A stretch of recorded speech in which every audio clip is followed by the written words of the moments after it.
Welcome to Stardom Talent Unscripted, because the real magic happens off script. This podcast is for women, by women, sharing real stories and conversations about creativity and the journey behind it all. I sat down with Leeba Krigsman, whose unique hobbies and creative passions are not only fascinating, but are meaningful as well. This episode is full of lessons and inspiration you won't want to miss. We are so excited today to have Leeba Krigsman in the studio. Leeba, tell us a little bit, just some cliff notes about you, where you grew up. Sure. First of all, thank you so much for having me. And I guess to start, I would say that I'm pretty much born and raised here in Baltimore. And I find that as a person, I find myself very drawn to the natural world, things outside, touching the grass, things like that. Things that brought me into the science field, actually, that also inspired me pretty heavily in the arts side of things. And I personally find that a beautiful blend between the two of them is where I love to be and where I love to spend my time. So what is your profession exactly?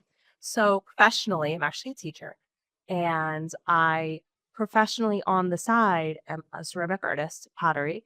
I was trained at Gallaudet University, where I went to college for my science degree, but I took many, many, many art classes at the same time. And as of now, professionally, I have my own business for pottery, and I genuinely just love it as an outlet. That's amazing. Just to Pottery is something a little bit unique. You know, I haven't met many women who are like, oh, I do pottery in my free time. So you not only make your own pottery, you paint it also, right? It's yes, process from start to finish. I have the ability to make the clay itself if I really Wow. wanted to. And that's actually technically part of the process. We go through lots and lots of clay, and most of the art that I make never goes past, just being made. I take it apart and I recycle the clay and I use it again. So how did you find pottery? Where did that come from? Was that something you always loved as a child? Was it something you found in college? So during like art camps, like not even art camps, but just in camp, there was lots of art activities. I feel like we all went to a day camp where arts happened. You just did art during the day. I really enjoyed it, but I never thought about it again. It just never was in the forefront of my brain. And then when I went to college, I was taking so many science classes back to back to back to back. So can I just pause you for one moment? Sure. How did science classes turn into education? I'm just curious how that went down. So when you have a degree in science, you have this beautiful branch. You could go and work in a lab. You could go teach. You could go and work in the field. You could do so many things. And that's what I loved so much about the science field, aside the fact that, I got to ask so many questions like, why does this happen? Why does that do what it does? Really, what I've learned is that when you're teaching, you're just helping children answer the same questions you asked. So it's such What age do you teach? so I actually teach kindergartners all the way through middle Well, school. they're the ones with the most questions. Exactly. It's my this last school year, I did a lot of agricultural based teachings, teaching about animals, teaching about the earth, teaching about dirt, teaching about planting things. So really using your knowledge base and giving that over. Yes, giving it over in a way that is, more appropriate for a Jewish school, because obviously when you go to school for science in a non-Jewish school, you're going to learn lots of things that you're like, but when you come back and you're taking all this lovely knowledge that you learned and you're giving it to children who are just mind blown by like little details, it's so beautiful. So that's how I kind of just sort of became a teacher. It just kind of led that way. Is that what you had in mind going to school for the sciences? Not at all. I went to school for the sciences to become a veterinarian. That was my goal. Oh, And during right around Thanksgiving of 2018, 2017, I actually got a really severe injury to my shoulder. And pretty much I was told those first couple of weeks that I might never be able to use my hand again. So there went all of my goals for veterinary school. Now, obviously, you can see me in person and you've seen what I could do. My hand is very much functional. Baruch It Hashem. looks completely normal. It is completely normal. Baruch Hashem, was given such a bracha that I recovered 100%. That's Something amazing. they never expected to see. Wow. And now, because I decided to put those dreams of going to veterinary school aside, You I found yourself in the I classroom. found myself in the classroom. And while I'm not against going back to school for veterinary, I am really enjoying what I'm doing right now, That's which is all you so need? special. And when I started taking pottery classes, it was only 2, maybe 2.5 years after my shoulder injury. So it was more of a, I want to try this skill, see if I even can do it. It was me testing myself, Mhm. despite everything that's happened to me. Can I go and can I succeed? The way that I fell headfirst in love with pottery was ridiculous. I was like, maybe I just put away the science, even though I'm like 3 years into the degree, and do this forever. How do you find someone who does pottery? Where did that come from? So my university actually offered it as courses, finishing with any of the minors that I was interested in art. But I took those with me. I came back to Baltimore because I was in DC at the time, and I just went with it. I was like, you Wow. know what? Sure. So where do you find a pottery wheel, right? That's not something you just see on every block. No, I certainly don't. And mind you, pottery might be the most expensive hobby I have, despite the fact that I have a lot of hobbies. I like to say I collect hobbies, but what I'll tell you is that pottery might be one of the most expensive ones that I've ever had. It's the And clay, it's the everything, materials, the everything. My favorite glaze, the one that I love to use on my pots, that one 5-gallon bucket cost me $130 wow. just to make the glaze. Not even the cost to mix it, the cost to put it on things, obviously. Those aren't things I'm spending the most time thinking about when it's a hobby that I like to say that I make so many things that they need to find other homes because they can't just live in my house because then I would have no room to make other things. Many people will rent studio space. That's what I did for about a year and a half, maybe 2 years. Is I don't know, is pottery more of like a solo art? Do you do it in groups even? You can do it in groups. I find that working in a studio with other artists is so inspiring and I love it, but there's just not a studio nearby that makes sense for me. And also the fact that I'm teaching, it's such weird hours. And sometimes I'll be in school from 7 o'clock till 5 o'clock. And then all of a sudden, hey, the studio's closing at 6. Can't really Mhm. go and do what I need to do. Right. So I opted recently, and it's still a work in progress, but I'm building a studio in actually the basement of my parents' house. They were like, please, we're Wow. not using that space. Go for it. What types of things are your favorite to make? I love making functional art, things that are going to make your this table pop, but they're not the centerpiece. I don't like making huge centerpiece type works. I feel like there's too much pressure to make it like the star of the show. So I guess what I would love to hear is if you could just walk me through the process of you got inspiration for something, you make it. I don't really know what goes on there, or paint it. I don't, right? Don't you need to like put it in a very hot oven? To take you all the way to the beginning is usually how I do it is I buy blocks of clay. If I'm buying a block of clay, I just cut it right off. And where do you, where, Amazon? No, that would be so expensive. There's a wonderful store nearby, Clayworks. I really love going there. I tell people that I walk in and all of a sudden the money just starts falling out of my pocket. It happens really fast. So I go over there and I'm buying my clay from them. And I bring it home, and the first thing I'm doing is preparing it before I use it, cut it into little blocks that I shape into balls. Sometimes I have to do something called wedging, which is think about like kneading your challah, just a little bit different. But for what you're doing with the clay is you're taking all the air bubbles and making sure it's consistent, like the texture of the clay Mhm. is consistent. And I take that, I put it on the wheel, and I spin it really, really, really slow for different parts and steps. The actual process of forming the clay is entirely dependent on what I'm making. And that you learn that how to do that in college because I know that's not so simple. No, no, it's I've not. seen, you see the videos and you just see their hands shaping and it's like, Mhm. whoa, that's so cool. I could do that, right? And then it's like, no. People do not realize how much physical strength it requires to keep the clay on the wheel. So the clay itself, it likes to go where your hands are not. So every time you see somebody's hand moving around the clay, they're actually using their other hand as a brace to make sure the clay does not just fly away.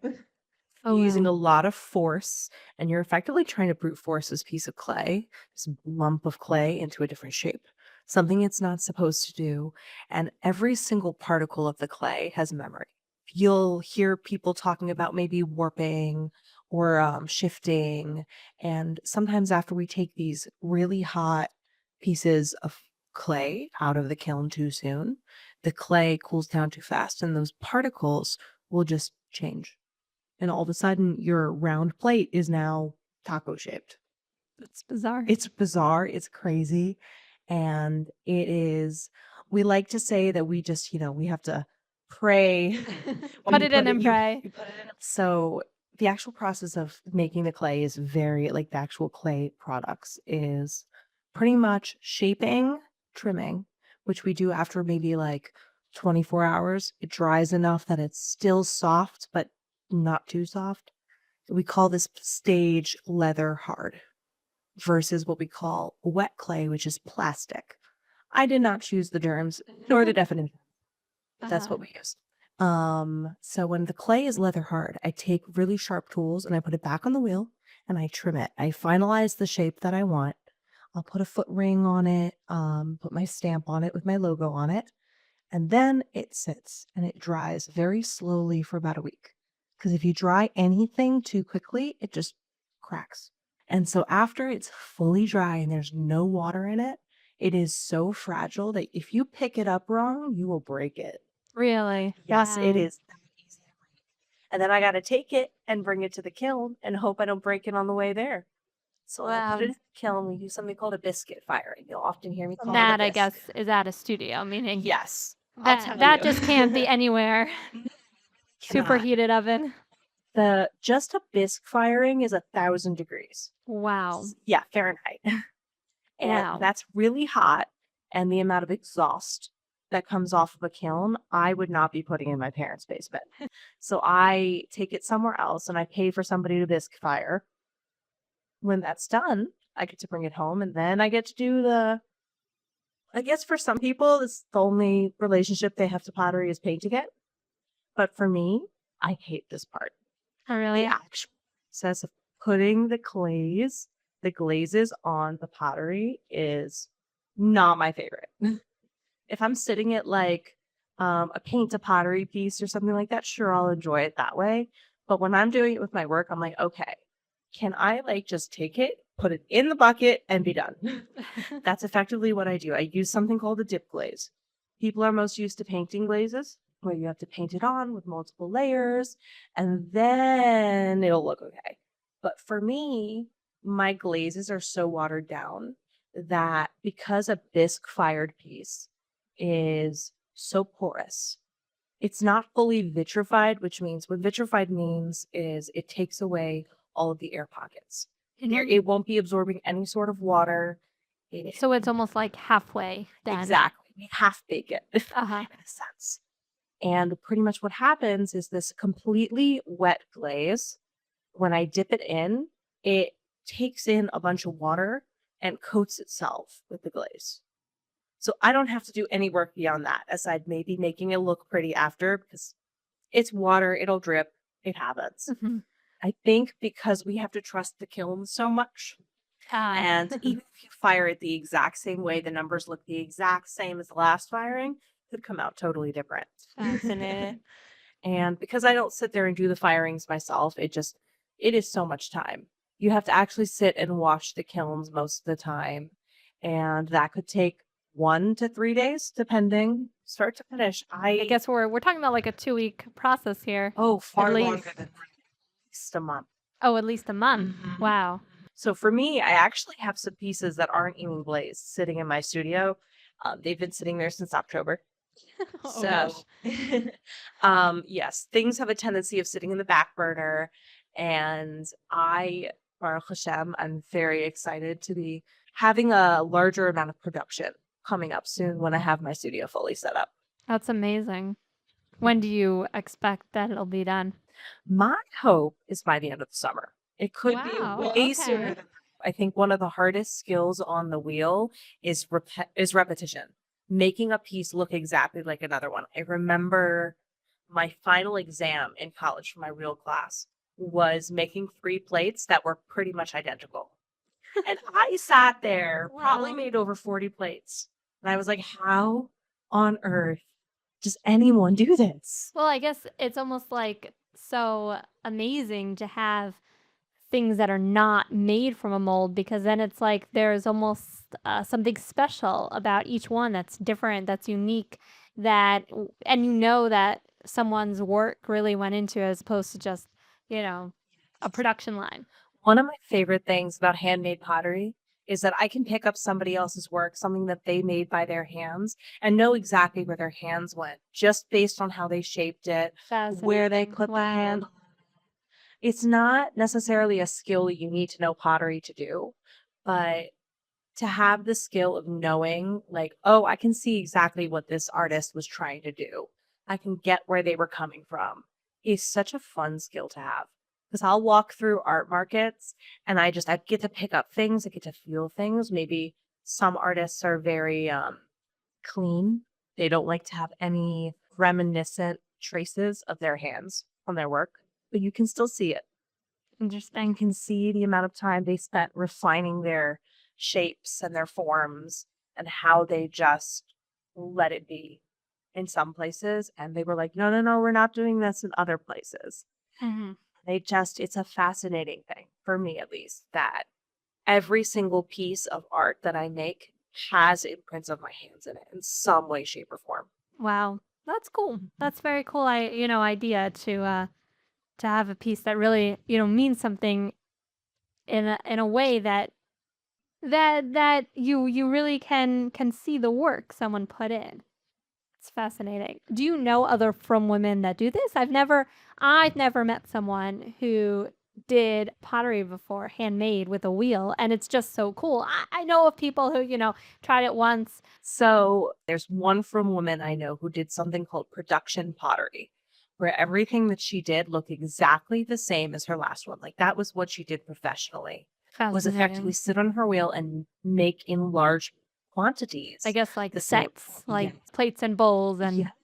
Despite the fact that it is super popular within religious communities because there's something so, I don't want to say religious about it, but I remember in college, one of the things my instructor said to us first, he said, it's going to sound super weird and you're going to think I'm crazy, but you need to be centered to center everything on the wheel. fascinating. It's like And calming, like Mhm. meditation almost. Exactly. There's something very spiritual about sitting and working with this clay. No idea what it is necessarily, just that I can feel it when I'm sitting there, and it is impressive to me. Wow. That's very cool. Yeah. So I know that you have a lot of experience in the arts. So obviously pottery is your top on your list, but what other experiences have you had over the years? Is there anything else you connect with? Oh, wow. I love this question. It's actually hilarious. I am a huge yarn type person. I love to knit, I crochet. I've been doing that since high school. And I recently started learning what's called the sheep to shawl process of buying a raw piece of fleece from a sheep, cleaning it, preparing it. Spinning it and And to obviously, we all learned lamentis mellifluous in school when we were growing up, if you went to a from school. And I didn't latch onto it at all at that time. I guess it's so esoteric. You have no idea what Mhm. spinning is. What does that even Right. mean? I can't tell you how many times I was like, "What are you talking about?" We're talking about maybe, carding or things like that. These singular steps of actually preparing the wool to be spun, I would have had no clue in middle school. But now as an adult, I can go, "Hey, I can teach that." I can bring So in my spinning wheel and cool. I can show it to my students And you've done that before? Mhm. I have. It Wow. is so fun letting the students get to touch things, being like, "This is what the raw fleece looks like. Even though it's been dyed, this is what it feels like, how soft it is," things like that. So, I personally just love that process. I love to learn how things are made, why they're done that way, and try it myself. That's just who I am, and that's how I look at science, and that's how I look at art. I wanna know all the steps.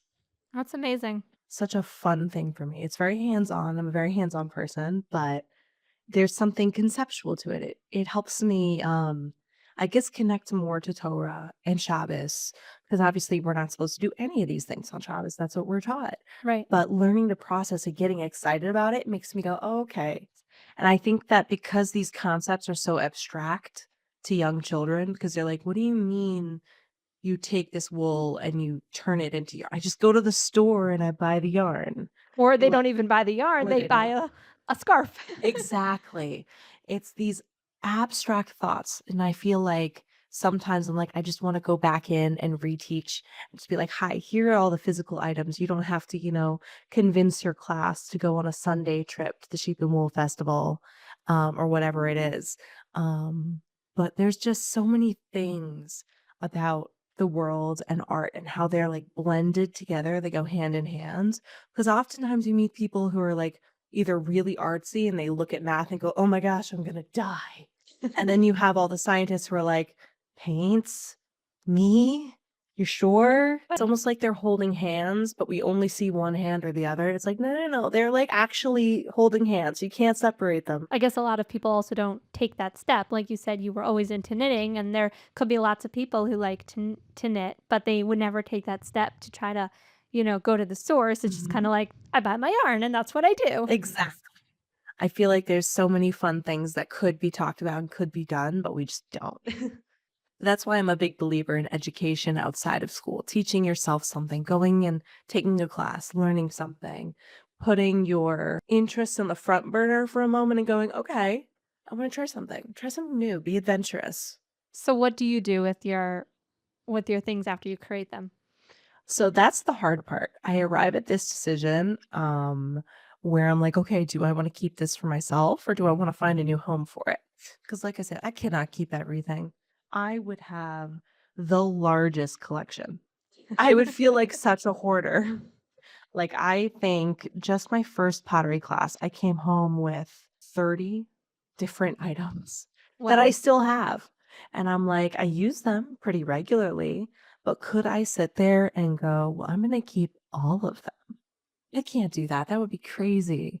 And I find that so many of my pieces would look so good on other people's tables because I do Mm. very functional things, things that maybe are specific to a Yom Tovim or like a certain holiday or even just for Shabbos. Like I know that there are people who have asked me for Kiddush cups specifically for Shabbos. And I'm like, great, cool, I'll make That's that. cool. So I make pretty regularly things for each holiday. And I find that those are the easiest to find other homes for. Because I guess in a way you do kind of have an emotional connection to each piece, taking it through, like you said, a month-long process at least. For sure, for sure. I think there are pieces where I'm like, okay, I like this shape. I enjoy making this shape, but I would never want to have this in my own cupboard. Uh-huh. And then I'll find another home for it. But just the process of making things is so enjoyable to me that I just love hearing from people. They're like, "Oh yeah, I bought this thing from you 2 years ago and I still use it every day." That's amazing. It fills me with such joy to hear from people. I know I made Kiddush cups and I've made washing cups and I keep getting told from people like, "I still use this thing that I bought from you." So people who have bought from me years ago at this point. I'm like things that probably came from like my not so great starting out, and I'm like, maybe I would have never put that up for sale now, Now, but but I'm so glad you love it. But I feel like this is a real lesson because, so much of the time you walk into Target or you Amazon Prime delivery, arrive the next Mhm. day and you don't even think about what it took to get to that place. So I feel like if you're really able to experience that, it must be so cool for you because you probably have such a greater appreciation for what goes into products in Mhm. general, pottery obviously specific, knitting more specific, but just in general, going through a process for yourself can really show you what other processes must be. That is so true, and I find for myself, I love knowing who made my items. Like, if I'm buying a shirt, I wanna know who made that. I want a name attached to that by someone because it gives it such a personal touch. You're far less likely to, send it to the gemach after 5 months when you're like, "Okay, not so much my style anymore." But, like, you're far less likely to do that if you know who made Like there's it. a real person Yeah. behind it. People are also more likely to buy things that they want to use when they can see the person who made it and they can talk to the person who made it. There's a Personal connection yes. that, yeah. Yeah. And I mean, I guess we live in a society where so much is just, coming out of machines. It must be, nice to, be a person who is a creator and have people who appreciate that. We live in a society where it's almost like nothing means anything. Everything can just go in the garbage. But it must be so cool to be that creator and, kind of give that feeling of purpose almost over to other people through your work.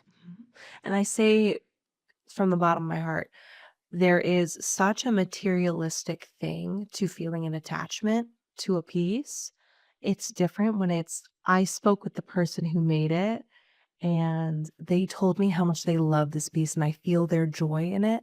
That's totally different. There's a materialistic value to having objects, personal objects, but there's a difference when you feel this almost, I don't want to say spiritual connection, might be the wrong word, but there's an emotional attachment, maybe emotional connection is the word I'm looking for, between yourself and the person who made it.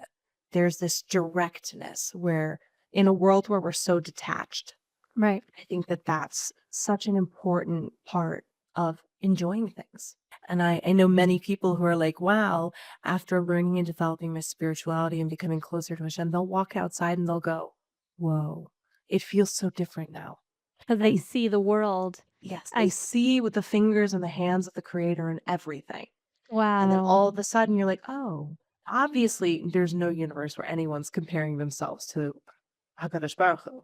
Right. But There's there's that. Lahavdil, it's the same concept. It's so much more beautiful when it's a beautiful day because there's someone who made it beautiful. Yeah, that's my pretty heavy attachment to making things because it makes me feel closer to Hashem, being like, oh, Hashem hand sculpted our world. The fact that I have the skill and the ability to be creative, that's all given to me by Hashem. I might as well use it in a way that not necessarily is inspired entirely by his work, what we see outside. But you're always going to find me looking at flowers, finding inspiration, and things like. And I guess you really have an appreciation because just from your own work, you know what it goes into to make a single bowl, right? Exactly. So obviously, we can't compare it to God, but having that inspiration exactly having that knowledge that wow, no, somebody created the flower with 5 petals and it's pink gradient with purple, and I'm making this up, but he created that beauty for us to appreciate and to see him behind that beauty. Amazing. It has been such a spiritual journey, knowing that I have the capacity after such a terrible injury to do what I do. There is not a single day that goes by that I'm not so grateful just to be able to do what I do. It's amazing. It's amazing. Baruch Hashem, you are Hashem. all healed and can do your amazing work. Baruch Hashem, I enjoy it gratefully, and just there's no part of it that doesn't give me joy, thankfully. Amazing. Amazing. Well, thank you so much for coming in today, taking your time out of, I'm sure, your very busy schedule and talking to us about your work. And thank you. No problem. Thank you so much for having me. I really enjoyed this. Me too. Wow, and what an incredible episode. Thank you everyone for tuning in. Stay tuned. We will have a new episode dropping every other week. If you have any questions or comments, feel free to drop them below or reach out directly. Contact information will be in the description notes. If you have a guest you'd like us to feature, again, feel free to reach out. And thank you so much for listening.